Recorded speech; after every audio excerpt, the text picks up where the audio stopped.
ഒരുപാട് under rated movies ഉണ്ട്. Under rated movies എന്ന് പറഞ്ഞാൽ കിടിലൻ മൂവീസ്, പക്ഷേ വേണ്ടത്ര ഒരു സംഭവം കിട്ടാത്ത പടങ്ങൾ ഇഷ്ടം പോലെയുണ്ട്. അങ്ങനെയുള്ള പടങ്ങളെ കാണിക്കുന്ന ഒരു സീരീസാണ് അണ്ടർ റേറ്റഡ് മൂവീസ് എന്ന് പറഞ്ഞ് നമ്മൾ ഈ കാണിക്കാൻ പോകുന്നത്. ഇതിലെ ഫസ്റ്റത്തെ പടം എന്ന് പറഞ്ഞാൽ ഹിന്ദിയിലിറങ്ങിയ അറ്റാക്ക്, ജോൺ അബ്രഹാമിൻ്റെ അറ്റാക്ക് എന്ന് പറഞ്ഞ പടം. അത് ആ ടൈമിൽ ഇറങ്ങിയ പടങ്ങളിൽ വെച്ചിട്ട് ഇന്ത്യൻ സിനിമയിൽ ഒരു ജോൺ അബ്രഹാമിന് പറ്റിയ, പുള്ളിനെ കൊണ്ട് ചെയ്യാൻ പറ്റുന്ന ഏറ്റവും കിടിലനൊരു പടമായിരുന്നു. അതിൻ്റെ പടം കണ്ടിട്ടില്ലേ നിങ്ങൾ എന്തായാലും പോയി കാണണം. ഒരു സൈഫൈ അല്ലെങ്കിൽ എന്താ സൂപ്പർ ഹ്യൂമൻ എന്നൊക്കെ പറഞ്ഞ സംഭവമൊക്കെ ഇഷ്ടപ്പെടുന്ന, അങ്ങനത്തെ പടങ്ങൾ ഇഷ്ടപ്പെടുന്ന ആൾക്കാരാണെങ്കിൽ എന്തായാലും മസ്റ്റ് വാച്ച് മൂവിയാണ്. കാരണം അത്രയ്ക്ക് അടിപൊളിയായിട്ടാണ് ആ പടം എടുത്ത് വെച്ചേക്കുന്നത്. അതിൻ്റെ അറ്റാക്ക് 1 എന്ന് പറഞ്ഞ് ഫസ്റ്റ് പാർട്ടായിട്ടാണ് അവർ ആ പടം ഇറക്കിയത്. അത് സക്സസ് ആയി കഴിഞ്ഞാൽ അടുത്ത പാർട്ട് ഇറക്കുമെന്ന് പറഞ്ഞായിരുന്നു അവരുടെ ഒരു തീരുമാനം. പക്ഷേ നമ്മൾ ഇന്ത്യക്കാർ എന്താക്കി, ആ പടം പൊട്ടിച്ചു. അത് കാരണം അതിന് സെക്കൻഡ് പാർട്ടൊന്നും വന്നില്ല.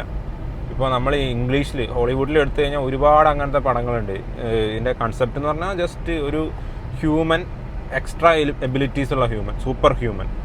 ഇതിനകത്ത് നമ്മുടെ ജോൺ അബ്രഹാമിന് ഒരു പ്രശ്നം പറ്റി, അതിനുശേഷം അവന് നടക്കാൻ പറ്റാതാകുമ്പോൾ നമ്മുടെ ഇന്ത്യൻ ഗവൺമെൻറ് ഒരു സിസ്റ്റം ഉണ്ടാക്കി അതിനെ ഇവൻ്റെ അതിലായിട്ട് ഫിറ്റ് ചെയ്ത് കഴിഞ്ഞപ്പോൾ ഇവനെ എണീറ്റ് നടക്കാനും കൂടാതെ കുറച്ച് എക്സ്ട്രാ എബിലിറ്റിയും കൂടെ കിട്ടി.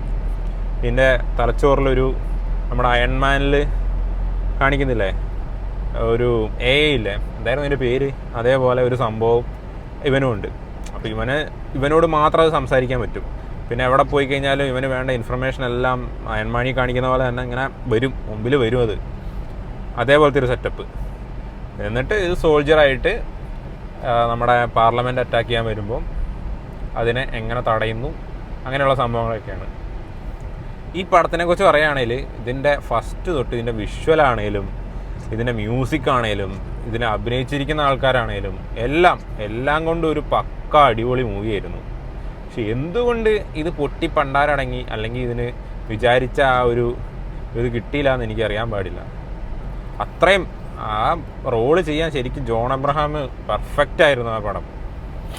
അത്ര അടിപൊളിയായിട്ട് പുള്ളി ചെയ്തിട്ടുമുണ്ട്. നമ്മൾ പത്താൻ അതിനകത്ത് ജോൺ അബ്രഹാം വരുമ്പോൾ ആ ഒരു ഓറ, ആ ഒരു സംഭവം കണ്ടില്ലേ, ആ ഒരു പുള്ളീൻ്റെ സ്ക്രീൻ പ്രസൻസ് എന്ന് പറഞ്ഞാൽ അടിപൊളിയാണ്. അത് ശരിക്കും ഉപയോഗിച്ചൊരു പടമായിരുന്നു അത്. പക്ഷേ എന്ത് ചെയ്യാനാണ്, പടം പൊട്ടി. അത് നന്നായിട്ട് വിജയിച്ചായിരുന്നു. ഇപ്പോൾ അതിൻ്റെ സെക്കൻഡും തേർഡും ഒക്കെ വന്നേനെ. ശരിക്കും നല്ലൊരു സീരീസ് ആയിട്ട് അത് വന്നേനെ. എന്തുകൊണ്ടോ നമുക്ക് അതൊന്നും ഇഷ്ടപ്പെടുന്നില്ല. അതേപോലെ തന്നെ പൊട്ടിച്ച ഒരു പടമായിരുന്നു പണ്ടിറങ്ങിയ മറ്റേ തുമ്പാട് എന്ന് പറഞ്ഞ പടം. അത് അന്ന് ഇറങ്ങിയപ്പോൾ ഒരു പന്നി പോലും പോയി കണ്ടില്ല. ഇതിന് പിന്നീട് അത് വലിയ സംഭവമാക്കി എല്ലാവരും പൊക്കി പിടിച്ചുകൊണ്ട് വന്നപ്പോൾ റിലീസൊക്കെ ചെയ്ത് അന്നൊക്കെ ആ പടം വിജയിച്ചായിരുന്നു. ആ ഡയറക്ടറൊക്കെ അതൊക്കെ വെച്ചിട്ട് അതിൽ നിന്നൊരു എക്സ്പോസറൊക്കെ കിട്ടി. എന്തോരം പടം ഇറക്കിയാനെ ഇത് നാന്നില്ല മനുഷ്യന്മാർ. അപ്പം ഇന്നത്തെ നമ്മുടെ അണ്ടർ റേറ്റഡ് മൂവി എന്ന് പറഞ്ഞാൽ അറ്റാക്ക്. തീർച്ചയായും പോയി കാണാം, കണ്ടിട്ടില്ലേലും. One of the best Indian super human മൂവിയാണ് അറ്റാക്ക്. പൊക്കോ